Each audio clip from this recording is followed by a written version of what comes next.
Okay, welcome everybody. Thank you so much for taking the time out of your busy schedule to come and join us today.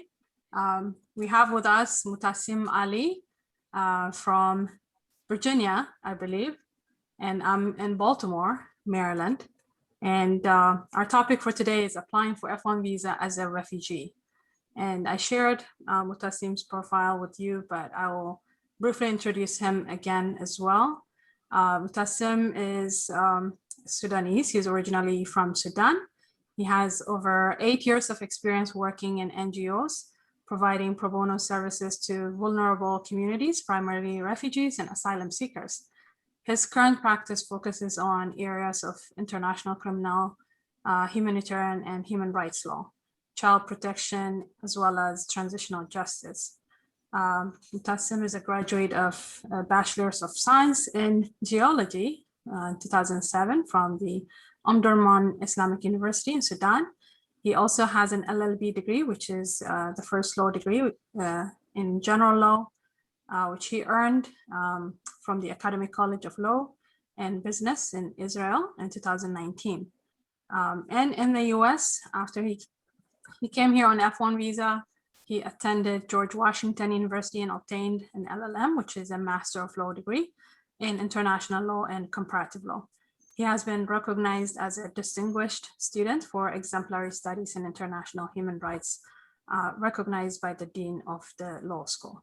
So without any further ado, I will have Mutasim start sharing his experience with us, and I have prepared a few questions. So to start with the first one, Mutasim, why don't you tell us a little bit about yourself, what your journey was like, and being a refugee in Israel and going to school there, and also in the US afterwards. Thank you, Samha, for this opportunity. This is like one of the things I like to do, actually, right? Like reaching out to as many people as possible, particularly when I'm speaking of people from the continent. And because there are a lot of opportunities out there, and we just need a little bit of information, a little bit of support, but we have the drive, we have the passion to do good. And so thank you for arranging this, and I really hope that this will be helpful for those who are right now listening. I hope you're listening, you don't have any networks problems. And also for those who are unable to attend right now can watch the video later. And I'll be happy to leave my contacts if any of you would like to just reach out later for any assistance. I'm happy to help. And thank you. Sorry. You're good. And thank you all for tuning in. And I assume most of you are in Ethiopia. Just to begin with, as I am a refugee. I still consider myself a refugee. The fact that I'm in the US really doesn't change my status because I left my home, just like you. And I don't know how familiar are you with the situation in Sudan. From Sudan, I'm from the western part of it. It's a region called Darfur. Some of you should be familiar with. And the reason why Darfur is came to the world public attention is because of atrocities and crimes that are committed by the Sudanese government and the militias, tribal militias that were recruited by the Sudanese regime. And the reason why the Sudanese government under the Bashir, then the Bashir is no longer in power now, the reason why Bashir recruited such militia was to promote Arab identity, right? Because the majority of Darfuris are African ethnic groups. But the government said, hey, I would like to change the ethnic composition from, African majority to Arabs majority. And so it created this conflict and recruited tribal militias. The main goal of these tribal militias are to target these indigenous people even though they're a majority, but Arab militias were given all the resources to do so. And so my family is right now in an internally displaced person. This is actually for more than 18 years because the home was completely destroyed, wiped out. Nothing remained. For instance, if now I'm to decide to go back to Sudan, Darfur, I do not have anywhere to go. And so my family is actually now living in a tent, not in a stable house. Um, and this is not a place where I can even help to, build them a house, right? There are two choices: either to get them out of the country, or to wait until things will change, in Sudan. And so this is what is happening because it's like a big family, but also the situation that my family is facing is not my family alone. It's like almost 2.5 million people in Darfur alone facing the same situation. And so that's part of the reason why I fled Sudan. But right before I fled Sudan, I was a student, as was mentioned briefly in my bio. I did my first degree in geology.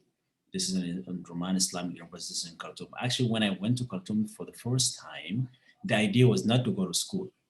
The idea was just to seek a second shelter, a place where I would be safe. That was the idea. And then, speaking with people, I went to university. And then in the university, I wasn't really passionate about studying and all of that, more using the university platform to advocate for the people who are, driven away from their homes, being killed on a daily basis. And so, sort of a student activist, organizing campaigns to raise awareness about the situation in Darfur. Unfortunately, as you know, it's part of the situation in Africa. Speaking up against the regime, what would happen? You either be detained or could be even killed, right? And so I was detained several times. And in the end, I don't want to speak about the experience being in the Sudanese detention.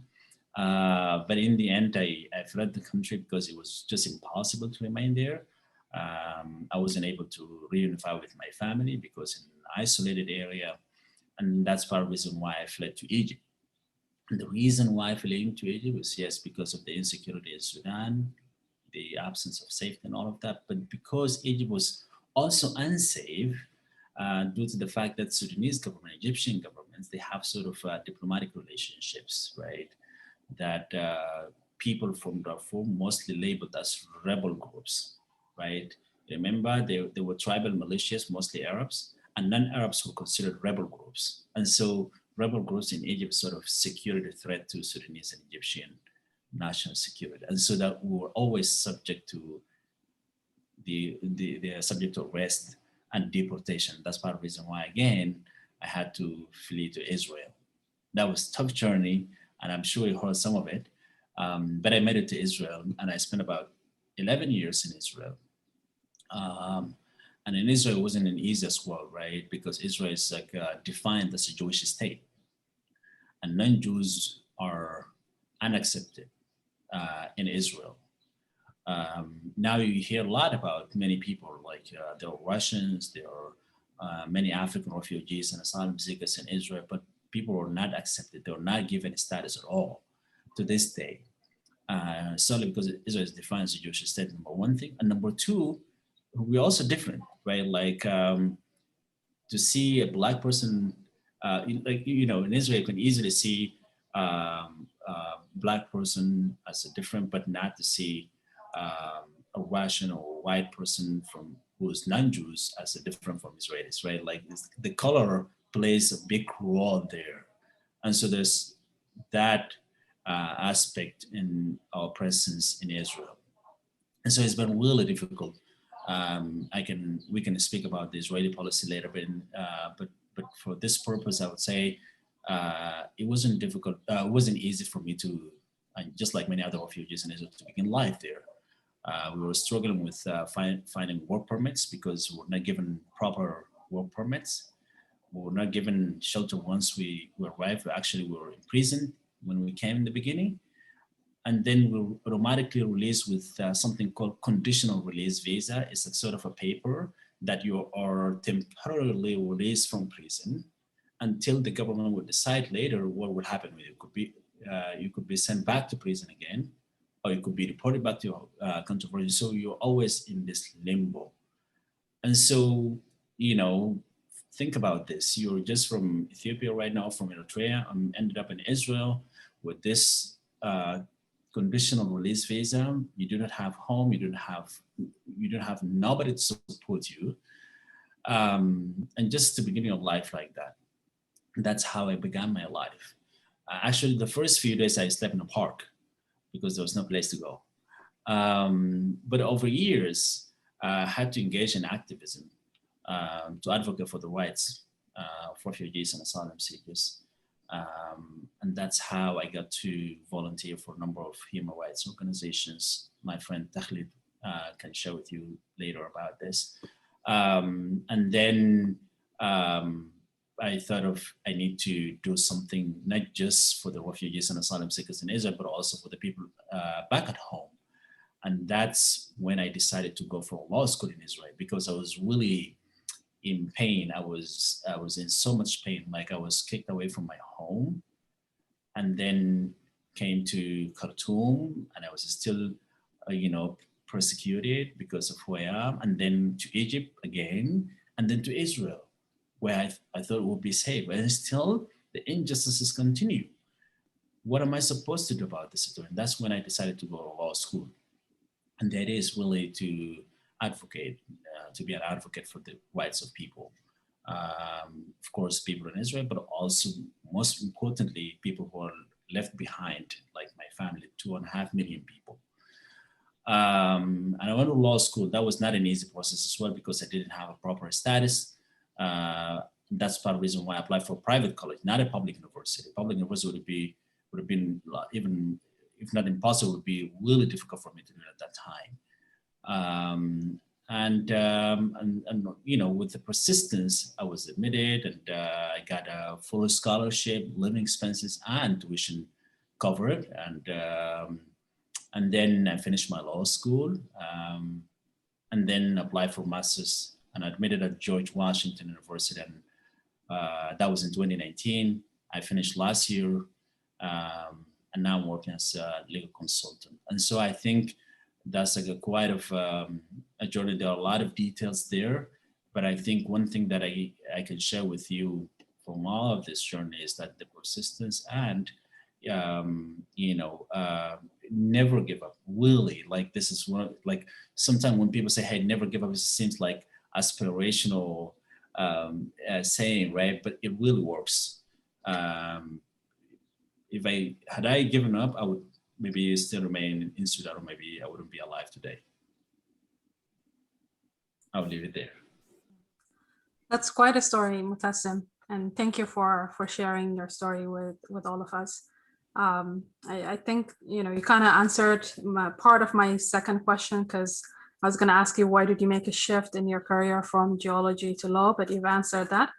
But can you talk a little bit about the transition, having a geology background, going to law school, and what you can advise those students who want a career or change their field of study, but they're intimidated by the idea of starting from scratch? Yes, that's a very, very important question, even though I answered part of that question, but I think I can elaborate a little more. For me, when I studied geology, not that I was interested in geology in the first place, right? I studied geology because I just wanted, went to university because, I was advised by some people, number one thing. And number two, the idea for me also is to use the university platform to advocate for the people. That was the main idea. All the people that I consulted with, they suggested do geology because this is how you can make a lot of money. This is how you can, because again, Sudan's like a country where they have a lot of minerals, oil, and all of that. And so studying geology is a great thing there. But that was not my interest. But also, I didn't really have much time to debate whether geology is good or not. For me, I want to go to university where I can speak up. Why I couldn't speak up on open streets? Because I would simply be arrested right away and sent to jail, right? University, somehow you have this freedom inside university campus. You could be arrested after you leave the university, right? So you can be targeted outside the university, but within the university campus, you can speak freely, right, within the campus. And so for me, that was like really one of the main reasons why, I went to university and I studied geology. But it wasn't my desire. So number one thing that you should keep in mind is that you should do something that you would like to do in your life. Something that not because people say, hey, do this because this is good, because X person did this and he is very successful in that, or she's very good at that. And so you should do the same as well. Don't do that. Do what you think you can do, right? What is really the drive behind you going to school. And so for me to begin from scratch, it was difficult, right? Because sort of as if I was giving 5 years of going to, because geology is 5 years actually. I was giving away all of that, right? I'm beginning from scratch, and what was even more difficult was I studied in Sudan in Arabic, right? In Israel, it's like taught it in Hebrew, right? Not that I was mastering Hebrew at all. It was difficult. Like for instance, when I began the law school in Israel, I met a professor and he said to me, listen, I think it's going to be really tough for you, right? And the professor even suggested that maybe you should just wait a little bit, maybe just, work a little bit on your Hebrew and all of that. And I said, no, I'm going to go for it. I'm just going to go for it. And so I went for it. And the professor was right. It was really difficult. Like if for an Israeli that would require 2 hours to read an article, I need at least 4 or 5 hours to read an article, because I need to read like word by word, translate it, ask people, and it was crazy. But then I wasn't intimidated by that because I knew that I needed to do a law school. For me, that was the mission. I had to do it. And so like it was difficult in the first couple of months. It was really difficult. But then over time, it got to become a little easier, a little easier. And I wasn't one of the top students, but I think I was really good.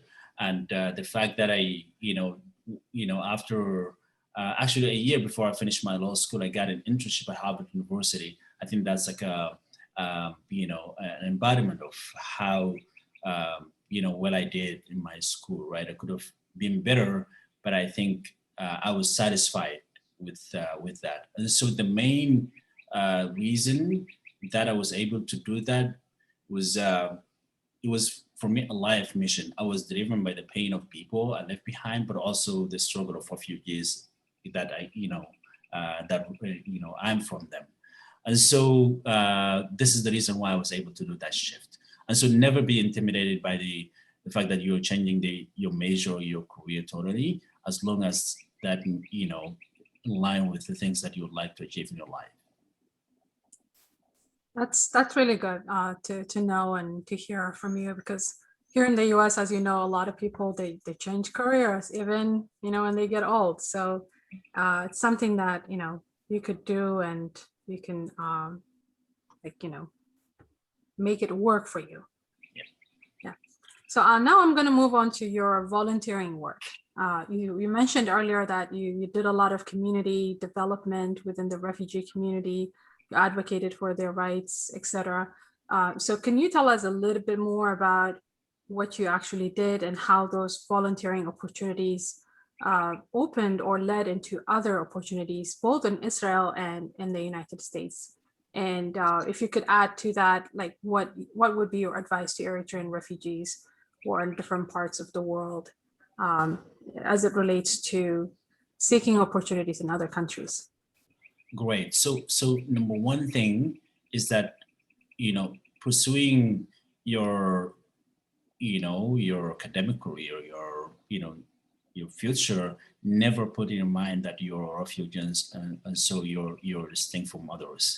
No, you're just like any other person, right? You have dreams, you have, family, you have, you'd like to achieve, your goals. And so, yes, you happen to leave your home because the reasons that you're not responsible of. And so that should not be like, hey, I'm not like, don't put yourself as a refugee just like anybody else. This is number one thing. Yes, we have a specific, like we have a specialist status. We're driven away from our homes. We're separated from our families.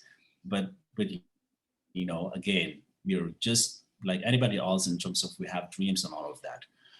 Um, in regarding my work as a volunteer and all of that, I think it began when I was in a university in Sudan, right? That's when I began to engage with um, communities and student associations, and I think that why that's so important because it will, it expose you um, to many people, right? Like networking, you will know people from different spectrums, like people who disagrees with you and people who share with you the same views and all that. And so it is really important that you do the volunteer work. This is number one thing. And number two, I think for us as refugees, no matter what you go, what you study, we were always driven by something. We're driven by the struggle of our people. Like, why are we refugees in the first place, right? And so the fact that you're thinking that way, definitely you have that, drive of um, volunteering, right? Like you would like to sit, you'd like to help others, and so I began as a student, working with student organizations, but also working with elders in neighborhoods, right? Raising awareness. Hey, this is what is happening. What can we do? How can we help? How can we work together? Right? These are things that I began with. And then in Israel, because of the um, situation there, that the Israeli government does not recognize African refugees as refugees, right? People are just in limbo. And you have many refugees. You have Sudanese and Eritreans, people with different needs, right? And so you feel like, oh, I speak English a little bit. I think I can help. I speak Hebrew. I think I can help. Or maybe, I need to voice out the concerns of these people, right? And that's how things began. Um, and so in Israel, I began with a few Sudanese friends who we founded a number of community organizations. And the idea of community organizations was to serve, like for these community centers or organizations to serve as centers where it shelters people. Instead of people sleeping in a park, people can stay in these community centers. And that's how we developed this, volunteer work. And then over time, I was exposed to several Israeli organizations, right?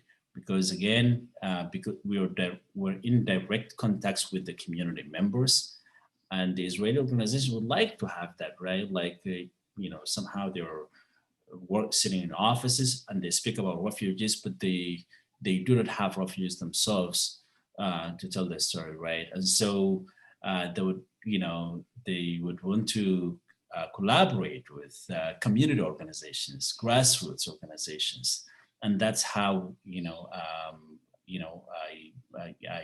I built relationships with Israelis, but also non-Israelis, right? And that's part of the reason why I was exposed to many,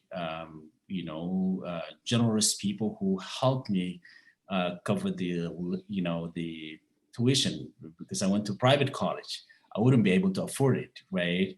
And I got a full scholarship, and that's because of that. I wouldn't be able to get it had I just, sat at home and just waited, right?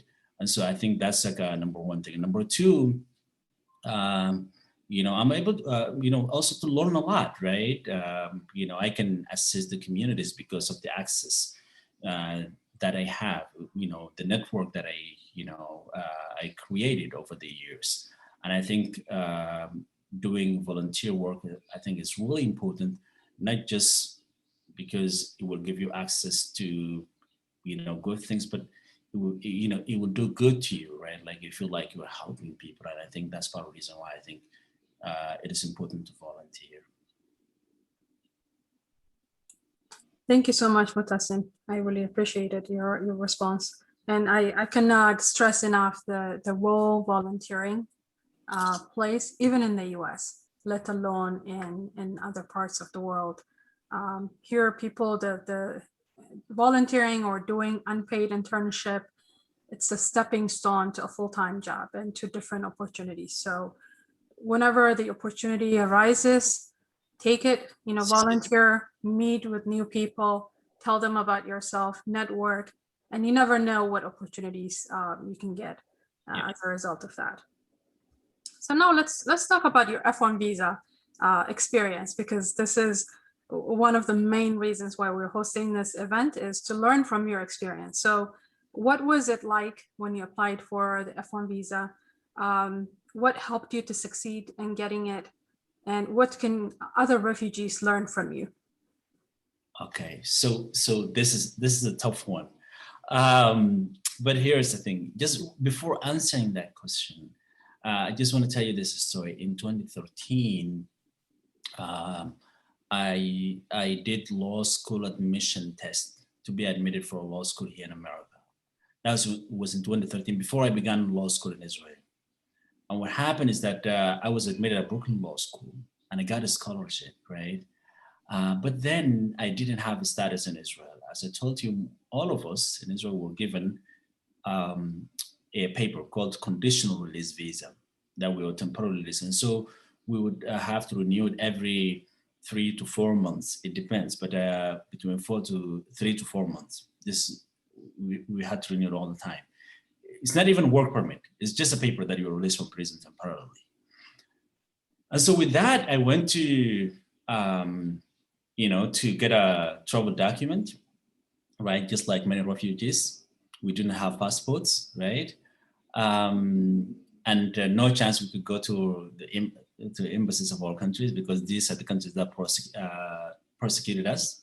And so we cannot ask for, travel document from them. No contacts with these countries, like cannot establish contact with the Sudanese embassy or Sudan in general to get a passport. And I'm sure you cannot establish contacts with the Eritrean embassy in Ethiopia to just have a travel document to travel. Otherwise, it would disqualify you as a refugee, right? And so Israel refused to give me a travel document, right? Because I'm not an Israeli, not an Israeli resident. And these actually were considered infiltrators, like we illegally crossed the border in Israel. And so we had no reason to stay in Israel.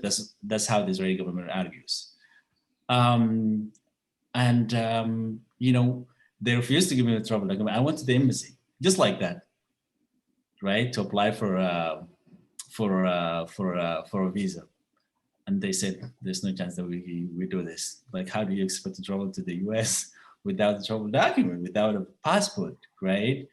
And so I lost that opportunity like that. And it was so unfortunate. It was painful. Like a law school in America, New York. And this was for a JD as well, right? Yes, for JD. Yeah, that's something. Full tuition covered, living expenses are covered as well, which is unheard of. And then I just gave it up like that. I was devastated. And then in 2014, because of that conditional release visa, I was sent to detention facility because it was temporary, right? The government decided, hey, all Sudanese and Eritreans will have to go to this detention facility until you either decide to leave alone or to return to your country of origin, or to remain in prison forever. Those were the options. And so I was there in 2014 and 2015 until July 2015. And then I was released. There was several litigations and all of that. I was released from prison. And immediately I applied for law school in Israel. And I was admitted. I got so I told you I got a full scholarship. Um, and then after finished actually before finishing my law school, I got an internship at Harvard University at the Immigration Refugee Clinic. That was J1 visa. And I went to the embassy. Um, they gave me the visa for 3 months internship. Then I came back again to Israel. I finished my law school and I applied for masters in America and accepted at George Washington University. And I brought the admission letter, right? And I went to Israeli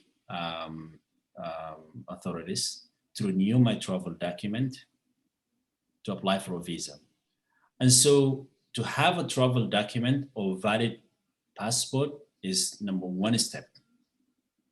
That's important. I don't know how you do that there, but I think this is a key step. For you as refugees in Ethiopia, I don't know if Ethiopia recognizes you as refugees and therefore should give you travel documents. Otherwise, the United Nations High Commission for Refugees should have some sort of a travel document for refugees who are official people who are recognized as refugees. This is a travel document. And then after you have the travel document, you have to go to the embassy to apply because again, this is not an easy process, right? There is like an online application that you apply and then you set an appointment. You go to an appointment, they will interview you. Number one thing, they will ask for an admission letter. And number two, the university should send a form called I-20, right? Somehow I-20, right? The form. Yes, Yeah. I-20, I guess. For F1, it's an I-20, yeah. Yes, I-20. I-20 is like the most important letter. Once you have that, you do not have. I think you almost 70%. You're going to get a visa, right? Once you get that. But for university to issue that document, probably they will ask for valid passport for the university to issue that form. At the embassy, most of the questions, they will ask you, okay, do you have any intention to stay in the US or not? And I think number one thing you should say, I know a lot of people are unaware of this and say, hey, yes, I would like to stay in the US. I would like to stay there and work on all of that. And they understand this. But then because the visa they give you is like non-immigrant visa, this is like the F-1 visa, non-immigrant visa. So you shouldn't be staying in the US. And so the best answer to say is like, no, I have plans to come back and I would like to work and help my people, right? This is the key thing to get a visa. And then once you get a visa, you can just come here and, who knows what happens after that. You might, again, you have an opportunity to apply for OPT. This is like sort of work after you finish your program. It depends. Sometimes it could be 1 year, maybe 2 years. I don't know. But you never know what happens next. But first, you need to get a visa, right? And for that reason, I think the best answer is if you're asked to whether you would like to stay in the US or not, you say, hey, no, I would like to come back, right? Because that's the way to get a visa. Then once again, this process will take a little bit of time, right? This is not going to be in a week or 2 weeks. This is going to, I don't know how it works. It depends from country to country. But, for me to set up an appointment, it was for a month. I waited for a month to set up an appointment at the embassy, right? And there are some people who can, some people who wait more than that, right? And so you have to keep that in mind. If you're applying for this coming fall, September, then you should get most of your documents prepared by now already, right? The university should send you the basic information. You should exchange your information with the university. They can send you the form, and then from there you take it. But in the end, all of these are really doable. It may seem as very difficult, but I think I'm happy to schedule another call where we can speak about F-1 visa, particularly like for how to start and how how to end and with, and right, because this is a little more technical. I don't want to stop there, but I think it is doable. But the most important thing here is, one is to have a passport or travel document, and number two, to have that form from the university, the I-20 form. These are the two key things. Thank you, Mutasim, and I couldn't agree more with everything that you just said. If you have more questions, like Mutasim mentioned, he will leave his contacts for you, and we can schedule another call like this just specifically to talk about the visa, because it's a big issue, and we don't want to just talk only about a few minutes and then deal with it. So if you're interested in that, let me know. We can schedule another call. Sure. And go in detail about what the visa application process is like, starting from after you get admitted, what are some of the things that need to happen to get you the I-20, which is the certificate of eligibility for the F-1 visa. Right. And then you have to pay a service fee. There's a fee that you have to pay for your service record, and then schedule an appointment. There's a form that you have to fill out called DS-160. You go through the appointment process, and then what are the things you should and should not say at the interview? We can discuss that. Yep. Okay. So moving forward on the next question, my next question is actually very general. What are some of the things you wish you knew when you were a refugee struggling to access study abroad opportunities? Okay. So number one thing is, honestly, like when I began doing this, I began to do this all alone, right? Like all of this information that all of this information that we're sharing right now, I just figured it out by myself, really, right? Like I just Google that and go to website and all of that, and I think this is number one thing. Number two, because I was lucky, I got a full scholarship, right? And I shared this. I think it would be better for you to know right now that, and again, it depends also on your means, right? Because to apply for schools, like there are schools that have like you have to pay application fee. Number one thing, you can always apply for waiver. This is something you should know. You do not have to invest a lot of time. And the reason why this is important, I want you also to maximize, like to apply for as at least between 10 to 15 universities, right? And I'm saying this because 10 or 15 seems like very small, but you have to invest a lot of time to apply for these universities, right? Like you have to change your CV sometimes. Sometimes you have to change personal statement. It depends on the university, and the application process itself is like really difficult. And so you should apply for between 10 to 15 universities. Why this is important? Because it maximizes your opportunities.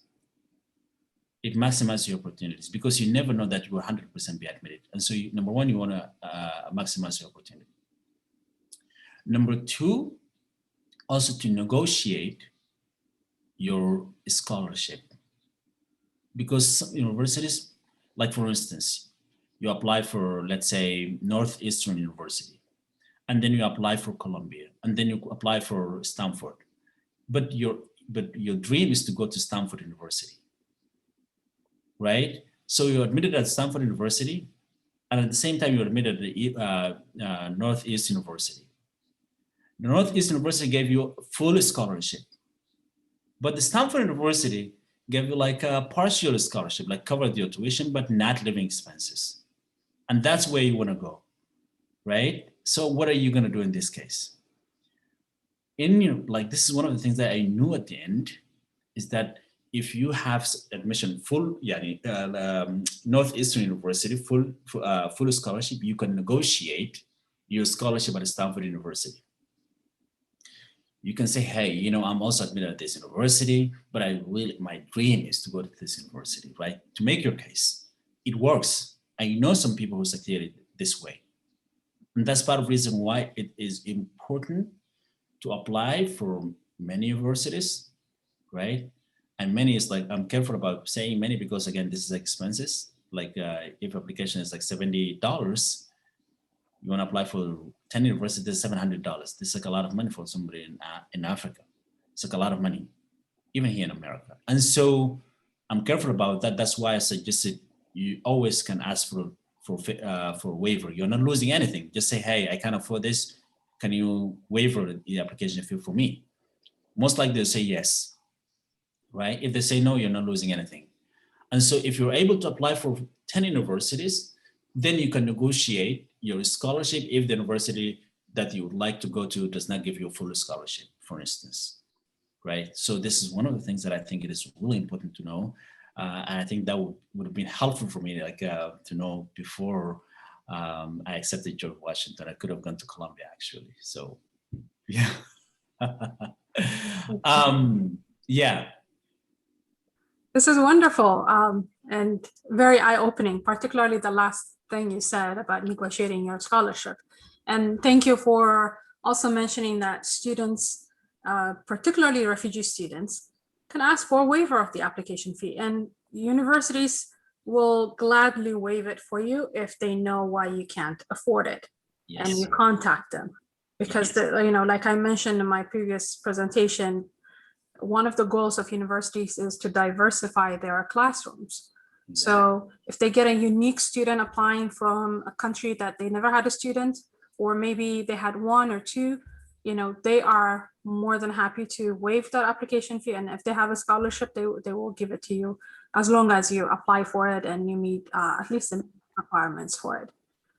Okay, so I'm getting close to the last, the conclusion of my questions. Let me admit this one person. Looks like someone is trying to get it. What is that? Someone is trying to join the meeting right now. Oh, okay. Okay, so my last question to you is, can you talk briefly about the opportunities that exist in the US? So once you came to the US, you've been exposed to a lot of different things. Can you tell the students, a little bit about what opportunities exist in the US, after you come to study on a student visa, and what they can do to access those opportunities? Yes. So in America, because in the end, it may look different to Americans, but for us coming from Africa, we see a lot of opportunities, right?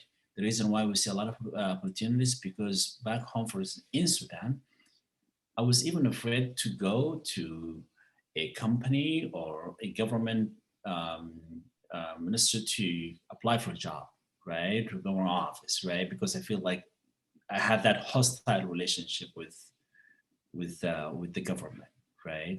And so coming to America, the fact that I can just apply like anybody else, regardless to my status, right? Like, I came here, not an American citizen. I have F-1 visa. I can apply for a job just like anybody else. That's like a huge opportunity. The other thing in America is that companies, organizations look for diversity, as Samhar mentioned.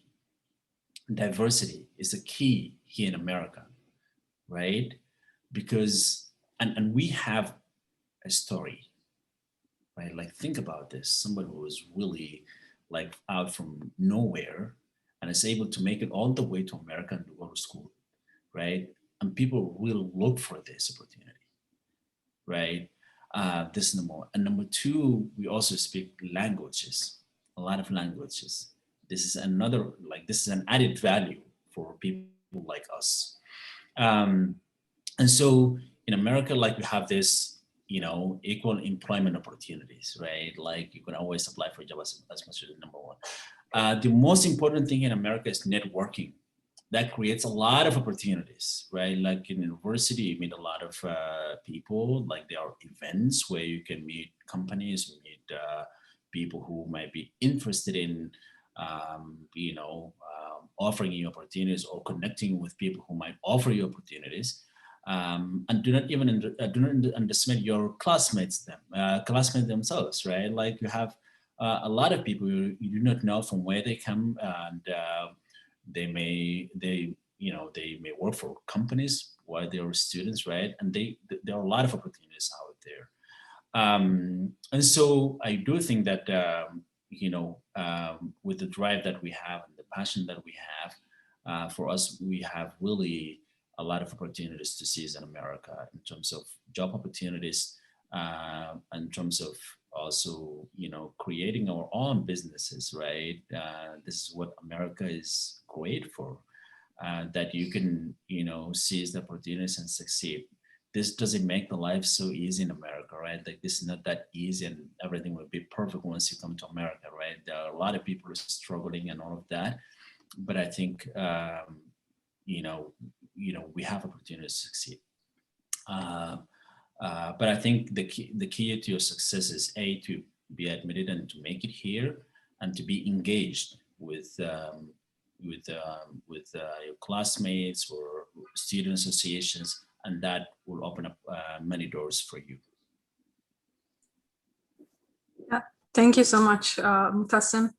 And one thing that I just wanted to quickly add to what you've been mentioning is what Mutasim is referring to when he said, in America, once you come on a student visa, you can work.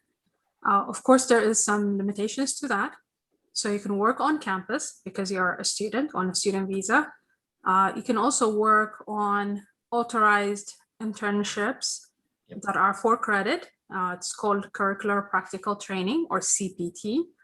Or you can also work as an optional practical training. So usually people save those months. Usually it's a 12-month period that you could use after you graduate, or if an opportunity arises before you complete your studies after the first year, you can use that as a pre-completion OPT.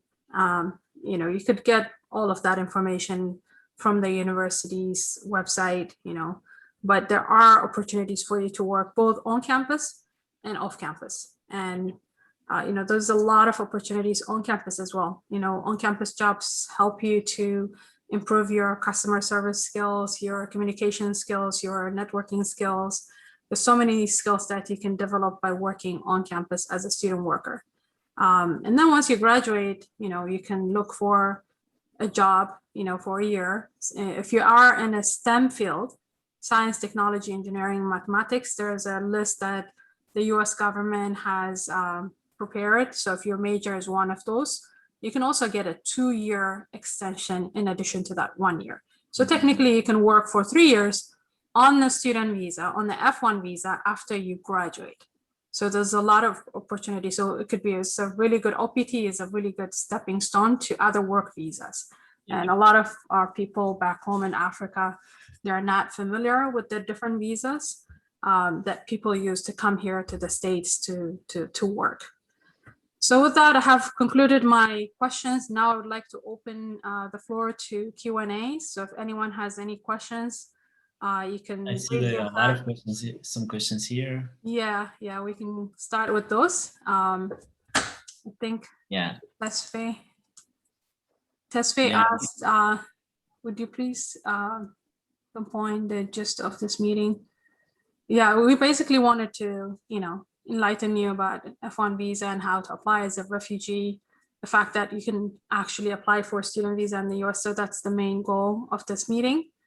I'm not sure if I understand the second part of the question, because it says, I would also like Mutasim to inform us on how he was able to cover daily expenses. Yes. Yeah. So for me, the daily expenses, of course, I work here and there, right? Like, I do work sometimes, but I think what assists me the most is getting a full tuition, full scholarship. That's what assisted me the most, right? But at the end of the day, I consider myself lucky, or fortunate. Let me put it that way. But I know there were many of my classmates who did not get a full scholarship, meaning they get their tuition covered, but living expenses, health insurance, and all of that are not covered. But because you will be able to work in the campus, and off campus, right? Like Samar mentioned, some people are able to cover that, right? This is number one thing. By the way, I also forgot that you can always apply for part-time. It depends on which universities, right? But there are some universities that have part-time programs, right? But you have to be careful about this part-time programs. Once you apply for part-time program, the university will never give you a full scholarship because they think, oh, you have part-time, then you can work and pay your tuition. So these are things that you should consider when apply. But there is like an option of part-time program. So do you mean like part-time enrollment or part-time? Yes, part-time enrollment. Okay, but that right? that could be a little tricky with the F1 visa because your program has to be a full-time program in order for you to come on F1. Once you're here, like if you're on a different visa status, yes, you can enroll in a part-time program. Right. Okay. Work Actually, and go to school part-time. But yes, coming actually, from overseas, it's a little tricky. yeah, I think from abroad, yes, you won't be able to do that. I'm sorry about that. Yeah, but this is mostly for those who are applying from within the United States. That's true because I know that some of my classmates will apply from within the United States. But in any event, even if that's an option, it will be difficult because in the end, the university would not give you a full scholarship. So I think that won't be a good idea anyway. But I think the number one thing that I will be concerned with is to get admission and then to make it to America. The other things definitely will be figured out, right?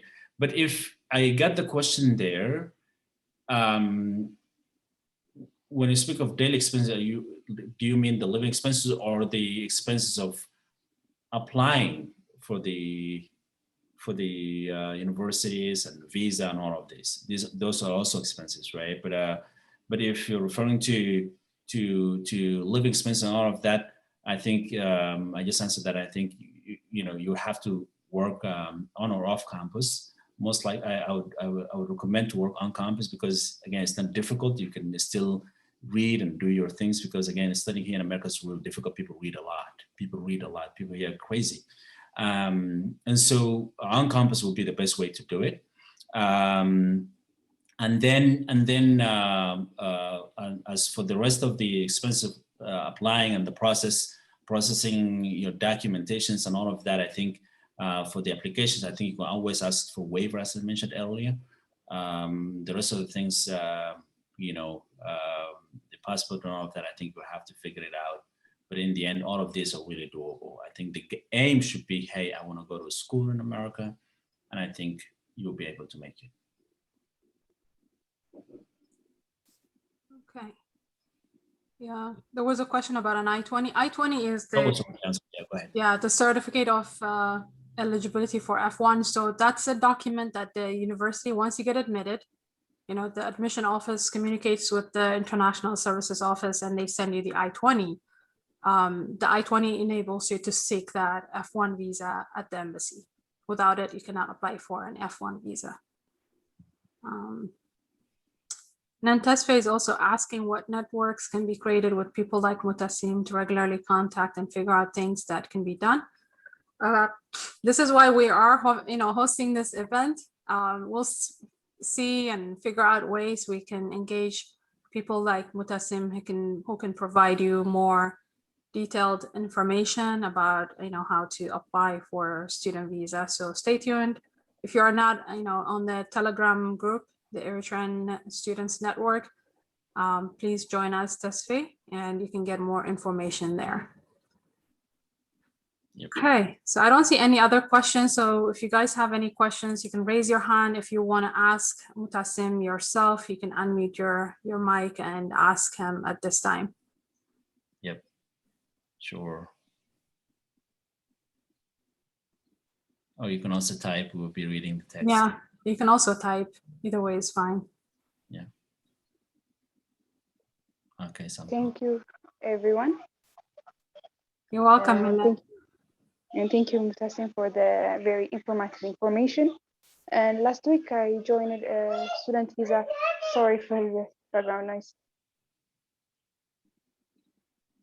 I joined a station for the student visa from the consular office of USA. Mm-hmm. And they told us that we can apply with the travel document. If we have a valid travel document, we are eligible to apply for a visa for the US Embassy. And that's one new information we have.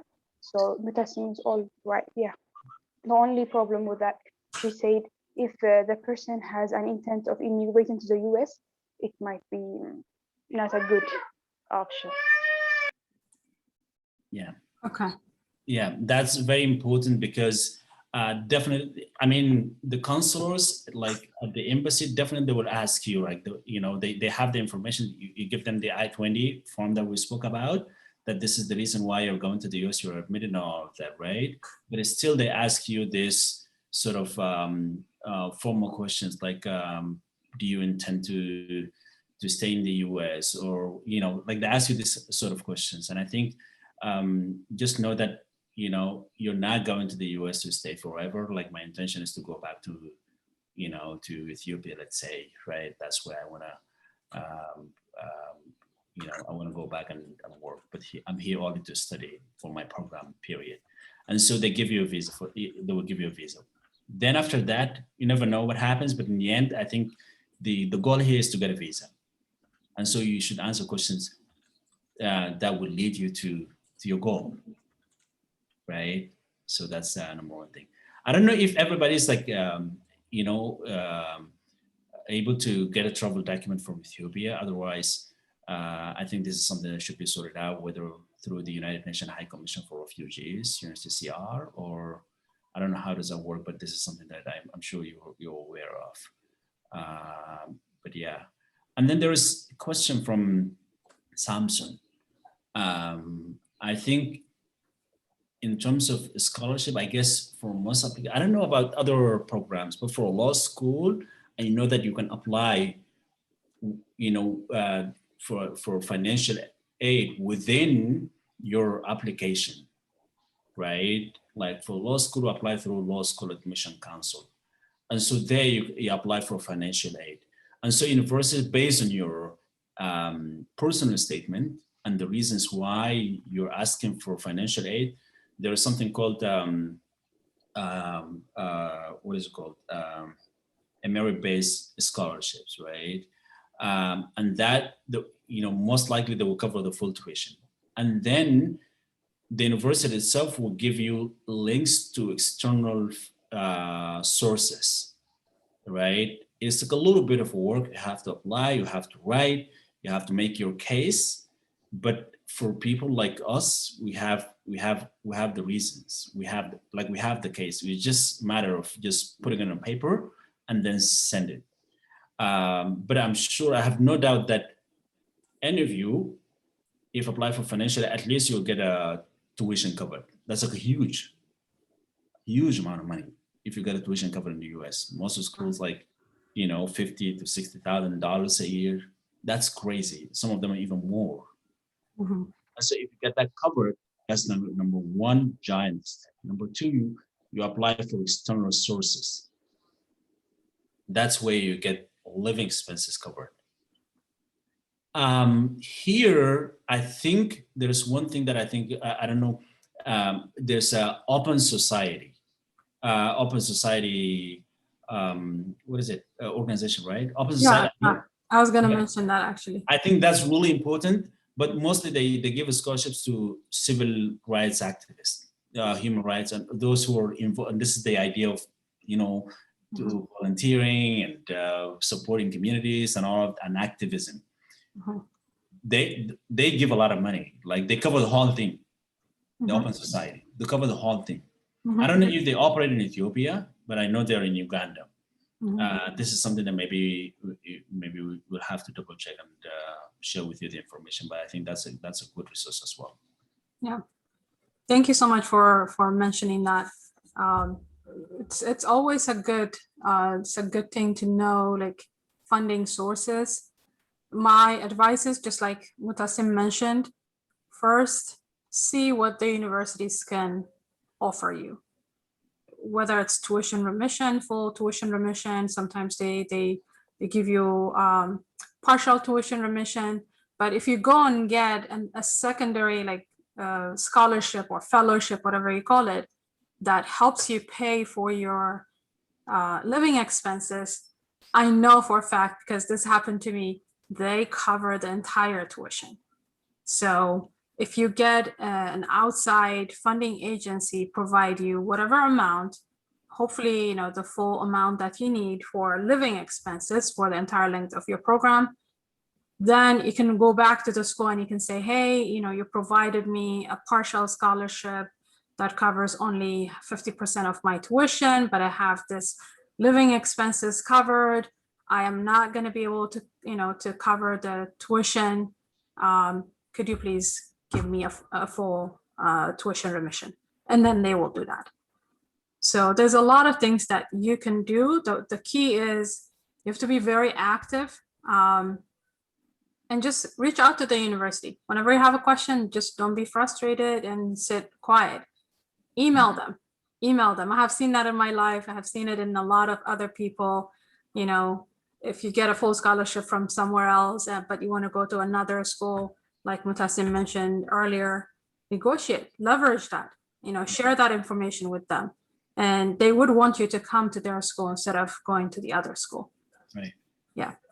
And here, just quickly, Takhlid was mentioning that Open Society gives scholarships to master students, master and postgraduate degrees. And I think, yes, I don't know if all of you are applying for undergrad or masters, but in any event, there's still an option there.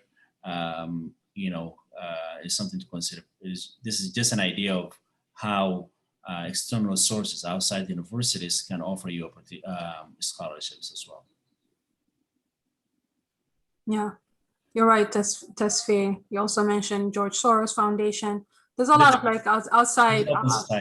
That provide, living expenses. They give you basically cash, so you can go to school and you use that cash to cover your rent, your food, room and board, books, etc. Okay. Tesfi is also asking, would you please paraphrase the thing with travel document? So I know Milan is here, and I think I can speak on her behalf, and then she can correct me if I'm mistaken. So I know Eritrean refugees in Ethiopia, those that are registered with the UNHCR, you get a travel document or some type of ID, and then you can convert that ID into an emergency travel document. It looks like a passport. Is issued by the Ethiopian government, and you can use that to travel overseas. And that's how people travel. And, it's good that the US Embassy says you can use that to travel. It's a really good news for me to hear, because I've been waiting to see people who successfully apply for visa using that document. So Milan, if I'm correct, you can just type text or, You're right, but there are two travel documents which are mostly used. One is the laissez-passer, which is valid for 6 months. And most of the time they use it not for scholarship or admission, they use it for family reunion and stuff. But there is a travel document, which one I got. If you have an admission or a work permit, anything from any other country, they will issue you with that valid document. And this travel document is valid for 2 years. It looks like it's like exactly passport. It just says travel document for refugee, convention of 1951, I guess. Yeah. Yes. That's it. Yeah. I think someone has their mic open. If you can mute it, that'd be great. And that's sort of given only to officially recognized, right? Like if people who are still not recognized yet, like still in the process of being recognized, like asylum seekers, right? Not refugees here. And they may not be issued that, okay. Okay. Yeah, the one who are registered officially in the UNHCR, they are the only one who get the travel document. Okay. Yeah. Okay, got it. Okay. So I know, it's been more than an hour that we've kept Mutasim with us. I think he has answered a lot of questions, and he's more than happy to connect with you. Yes, I'm gonna leave my email. Yeah, if you can leave them your email, then it would be nice, for them to connect with you. on my phone is And I'll share the Telegram group app.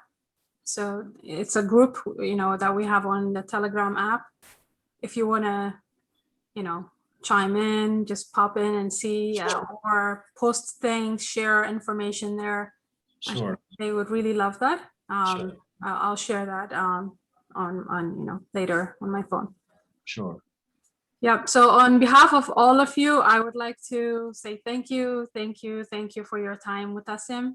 We've learned a great deal from you, and this event is recorded, so I will make it available to all of you later. So if anyone misses it, or if you want to go back and listen any parts that you've missed, you could do so. But we'll conclude our event today. Thank you so much, everyone, for tuning in from everywhere you are. We appreciate you, and we wish you all the best in your search for admission and scholarship. Thank you, everybody. Thank you, everybody. Take care. Take care. All right. Bye. Thank you. Okay.